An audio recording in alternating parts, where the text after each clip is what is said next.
വളരെ അപ്രതീക്ഷിതമായി ഉണ്ടായ ഈ സംഭവം സത്യത്തിൽ ആകെയുള്ളൊരു ആശ്വാസം, കൊച്ചി നഗരത്തിനുള്ളൊരു ആശ്വാസം ആളപായം ഉണ്ടായില്ല എന്നുള്ളതാണ്. പക്ഷേ വിവരണാതീതമായ നാശനഷ്ടം ഇവിടെ ഉണ്ടായിട്ടുണ്ട്. അതിനോടൊപ്പം തന്നെയാണ് കുടിവെള്ള വിതരണത്തെ ഇത് എങ്ങനെയെല്ലാം ബാധിക്കുമെന്ന പ്രശ്നമുള്ളത്.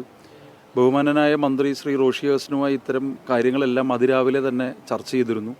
നമ്മുടെ എല്ലാ കൗൺസിലർമാരും ഇവിടെ നടന്ന ഇടപെടലുകളിലെല്ലാം സജീവമായി തന്നെ പങ്കെടുത്തിട്ടുണ്ട്. ഇപ്പോഴും അവരെല്ലാവരും ഉണ്ട്. ഞാൻ ബഹുമാനപ്പെട്ട മിനിസ്റ്റർ ശ്രീ റോഷി അഗസ്റ്റിനോട് കൊച്ചി നഗരസഭയുമായി ബന്ധപ്പെട്ട് സൂചിപ്പിച്ചിട്ടുള്ള ഒന്ന് രണ്ട് കാര്യങ്ങളുണ്ട്. ഒന്ന്, ഇവിടെ വന്നിട്ടുള്ള ഈ നാശനഷ്ടങ്ങളുണ്ട്. ആ നാശനഷ്ടങ്ങളെ സംബന്ധിച്ച് ഗവൺമെൻറ് എന്തെങ്കിലും ആലോചിക്കണമെന്നുള്ളതാണ്. കാരണം ആളുകളുടെ വണ്ടികൾക്ക് ഡാമേജ് ഉണ്ടായിട്ടുണ്ട്, മതിലുകൾക്ക് ഡാമേജ്, നിങ്ങളെല്ലാവരും അത് കവർ ചെയ്താണല്ലോ. അപ്പോൾ അതിനെ സംബന്ധിച്ചൊരു ധാരണ ഉണ്ടാകണം. രണ്ടാമത്തെ പ്രശ്നം, ബഹുമാനപ്പെട്ട മിനിസ്റ്റർ ശ്രീ രാജീവുമായിട്ടും സംസാരിച്ചിരുന്നു. കാരണം കുടിവെള്ള വിതരണം സ്തംഭിക്കുമ്പോൾ പിന്നെ ടാങ്കറുകളുടെ പ്രശ്നമാണ്. ഞങ്ങളുടെ വിതരണ സംവിധാനം എന്ന് പറഞ്ഞാൽ എവിടെയെങ്കിലും ഒരു ഡിവിഷനിൽ ഒരു ചെറിയ കുടിവെള്ളക്ഷാമം ഉണ്ടാകുമ്പോൾ വിതരണം ചെയ്യുന്ന സംവിധാനമാണ്.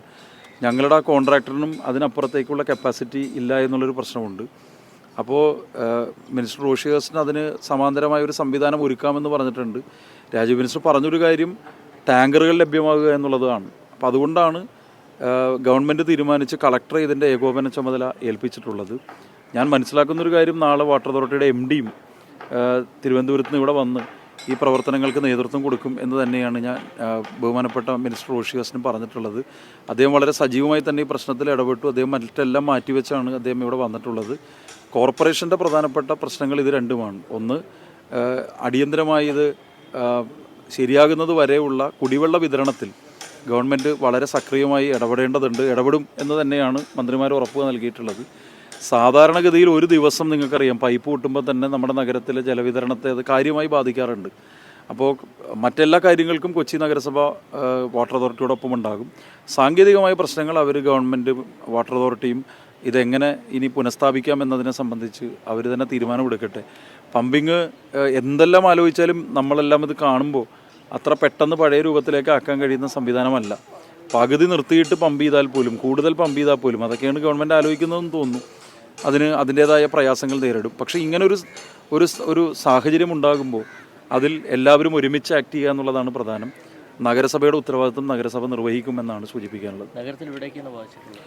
നഗരത്തിൽ ഇനിയാണ് അങ്ങോട്ട് കൂടുതൽ. കാരണം ഇപ്പോൾ ഇളമക്കര, പാലാരിവട്ടം, മിക്കവാറും പ്രദേശങ്ങൾ, സിറ്റി, പല സ്ഥലങ്ങളിലേക്കും ഈ തമ്മനം പമ്പ് ഹൗസിൽ നിന്നാണ് നമ്മുടെ കുടിവെള്ള വിതരണം ഉള്ളത്.